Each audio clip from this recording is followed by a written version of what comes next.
Salib adalah sebuah metode yang digunakan untuk eksekusi, untuk menghukum mati. Frater bisa keluar nggak apa-apa. Ya, metode eksekusi. Tetapi berbeda dengan metode-metode eksekusi yang lain yang memastikan kematian dengan cepat, sebagai contoh dipenggal, digantung, ditembak, langsung mati. Tapi kalau disalib, kematiannya itu pelan-pelan. Pelan-pelan, tidak langsung mati, dibiarkan menderita dulu, baru setelah beberapa saat, bahkan ada yang sampai 3-4 hari, baru wafat. Jadi ini salah satu metode eksekusi yang sangat kejam. Sangat kejam. Dan sebelum dieksekusi ada sebuah ritual. Ya, sang korban atau yang disalib ini, sebelum disalib, ya, dia akan disesah, didera atau dicambuk terlebih dahulu. Cambuknya mau tahu seperti apa? Ya, saya tidak bawa contohnya ya. Kita bayangkan saja, ya, namanya flagrum dalam bahasa Latin. Dia sebuah cambuk dengan 3 tali. Dan di setiap tali itu ada serpihan, ya, tulang keras dan besi-besi tajam. Sang korban akan diikat tangannya di sebuah, ya, pilar kecil, tangannya seperti ini, agak mungkuk. Kemudian ada 2 orang yang mencambuk, setidaknya 2 orang. Satu orang bertugas menghabisi bagian tubuh belakang, seorang menghabisi bagian depan. Semua bagian kena cambuk, bahkan muka sekalipun. Dan kadang-kadang ini berakibat fatal, ya. Sebelum disalib ada yang sudah mati. Dan bahkan mereka tidak akan berhenti menyambuk, ya, sampai korbannya setengah mati. Bahkan ada sejarawan yang bilang sampai tulangnya kelihatan, sampai organ dalamnya kelihatan. Baru setelah puas, ya, baru, ya, sang korban memanggul salib. Dan salibnya ini biasanya kayu, ya, kayu yang biasanya tidak semuanya, tapi satu bagian saja. Biasanya bagian yang buat tangan, yang melintang horizontal. Dan ini sudah cukup berat, ya. Dan waktu dia jalan, pasti dia jalannya di tempat yang umum, yang ramai, supaya orang bisa melihat. Ini menjadi sebuah peringatan bagi semua orang apa yang terjadi kalau mereka memberontak terhadap kekaisaran Roma.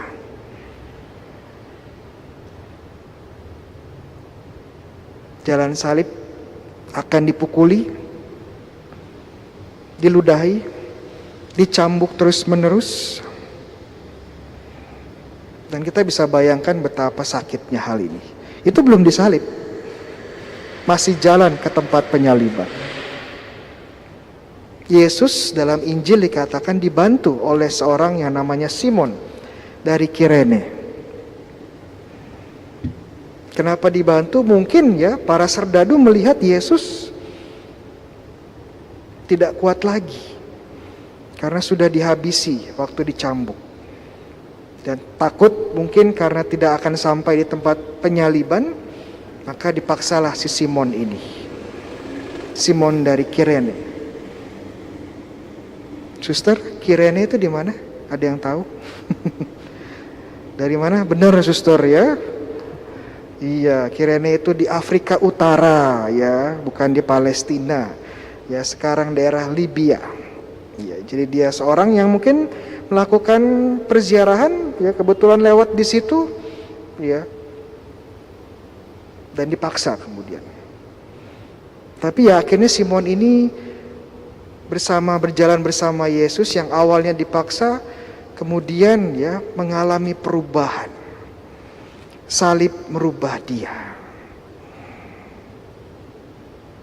Dan kemudian sampai di tempat penyaliban yang disebut sebagai apa, Suster?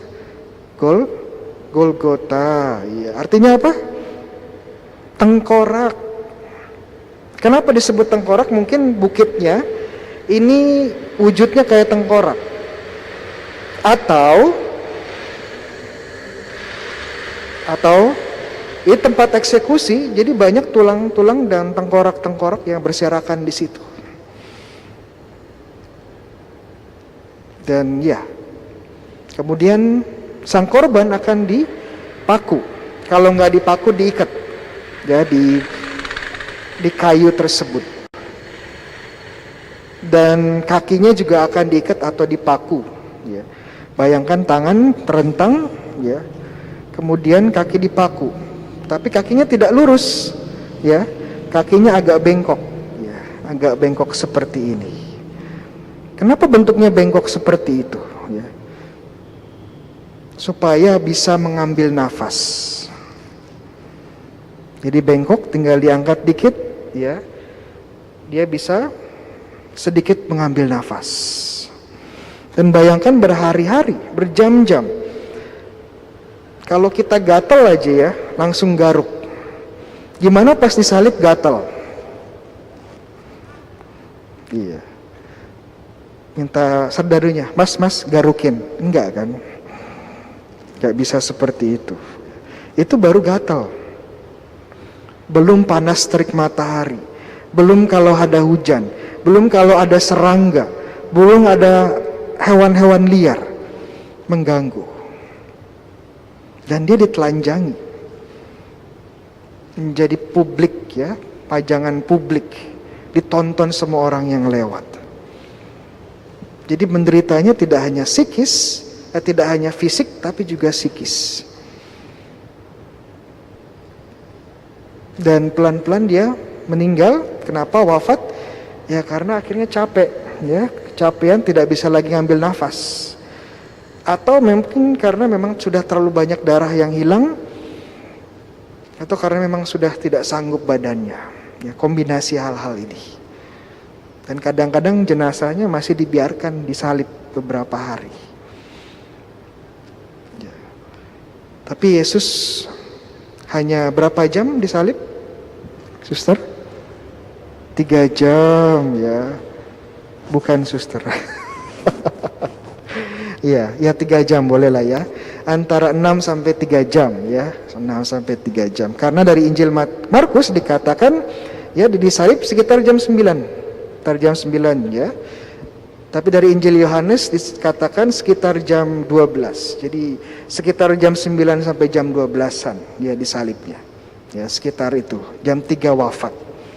Cukup cepat, mungkin karena memang sudah kehabisan darah ya, sudah banyak menderita, tidak kuat lagi. Tapi ya yang di samping kiri kanan masih kuat ya. Suster, namanya siapa yang kiri kanan? Yang kiri? Iya betul Suster, yang kiri namanya Romo Bayu ya. Yang kanan siapa? Romo Adrian ya. Penjahat yang bertobat namanya siapa? Iya, saya nggak mau jawab sekarang. Silakan dijawab sendiri. Iya, mereka masih kuat karena sepertinya tidak mengalami penyiksaan seperti Yesus. Makanya waktu mereka minta agar orang Yahudi minta agar ini cepat-cepat aja dihabisi ya, karena kita ada perayaan besar, perayaan ya Paskah ya. Maka para peserdadu itu memukul kaki mereka, mematahkan tulang kaki mereka. Kenapa? Karena supaya tidak bisa mengontrol berat badan dan segera kehabisan nafas. Ya. Jadi kalau kita lihat memang salib adalah sebuah realitas yang sangat-sangat mengerikan. Dan Injil ya memang menyebutkan hal-hal ini. Tetapi Injil tidak memberikan penekanan. Yang ditekankan apa? Bukan penderitaannya, bukan kejamnya salib, tapi kasih yang ditawarkan. Ya, Yohanes bab 12 dikatakan bahwa salib adalah momen kemuliaan Yesus Kalau kita lihat sejarah salib itu momen kekejian manusia, tapi Yesus melihat ini momen kemuliaannya. Yohanes 13 mengatakan, ini saatnya aku mengasihi sampai akhir. Jadi salib, penderitaan, kematian, Yesus lihat dan Yesus gunakan sebagai sarana kemuliaan dan kasih. Masa pandemi ini kita banyak yang menderita, banyak yang kesulitan. Berdoa saja sulit ya. Harus ambil jarak ya, harus divaksin dulu ya. Harus daftar dulu ke ketua lingkungan, ke wilayah ya. Sampai gereja undangannya hilang ya. Disuruh di luar ya repot. Tapi kita selalu bisa bahwa melihat penderitaan dan kesulitan kita kesempatan berpartisipasi dalam penderitaan Yesus dan menjadi sarana kasih. Mungkin satu lagi saya tutup dengan ini ya. Waktu Yesus ya wafat, dia tidak dipatahkan kakinya, tetapi kemudian ada serdadu yang menusuk apa? Lambungnya atau bagian sisi ya, sisi sini ya. Dan kemudian apa yang keluar?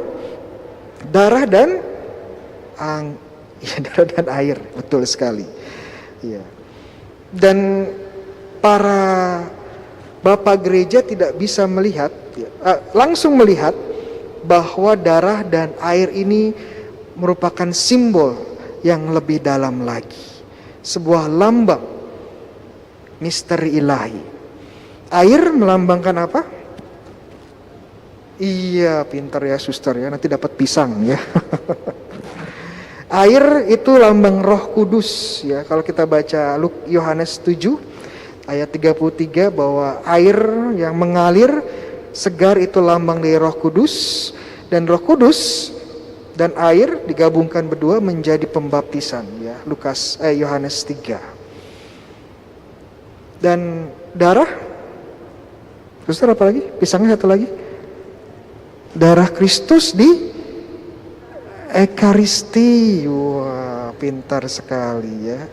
Jadi dua sakramen utama, baptis dan Ekaristi. Darah Kristus kita terima di Ekaristi. Dan Yesus bilang ya, siapa yang tidak meminum darahku tidak memiliki kehidupan kekal. Ya, Yohanes 6. Jadi ini melambangkan dua sakramen utama dalam gereja, baptis dan juga Ekaristi, yang dicurahkan kepada siapa? Kepada kita gerejanya. Kenapa lambung ya? Kalau teman-teman kembali ke perjanjian lama, ada seorang yang lambungnya atau sisinya dibuka juga waktu dia tidur. Siapa namanya? Adam ya. Adam waktu dia tidur ya, dibuka sisinya sama Tuhan, diambil ya sesuatu dari tulang rusuknya ya, sesuatu dari sisinya, menjadi Hawa, menjadi wanita. Sekarang disalib ada seorang yang tertidur, yang sisinya juga dibuka ya, dan sesuatu keluar di situ. Gereja. Maria bundanya dan Yohanes murid yang dicintai menjadi simbol dari gereja yang lahir dari sisi tubuh Yesus. Dan gereja ini terus dirawat oleh Yesus dengan sakramennya secara khusus baptis dan Ekaristi. Kita semua di sini berkumpul bersama-sama untuk mengenang kisah sengsara Yesus. Tetapi kisah sengsara Yesus itu bukan hanya sekedar sengsara, penderitaan, kebiadaban manusia, tetapi tanda kasihnya yang melahirkan gereja, yang melahirkan Anda dan saya, yang merawat Anda dan kita semua agar mendapat kasih yang sempurna, mendapatkan kehidupan yang kekal. Amin.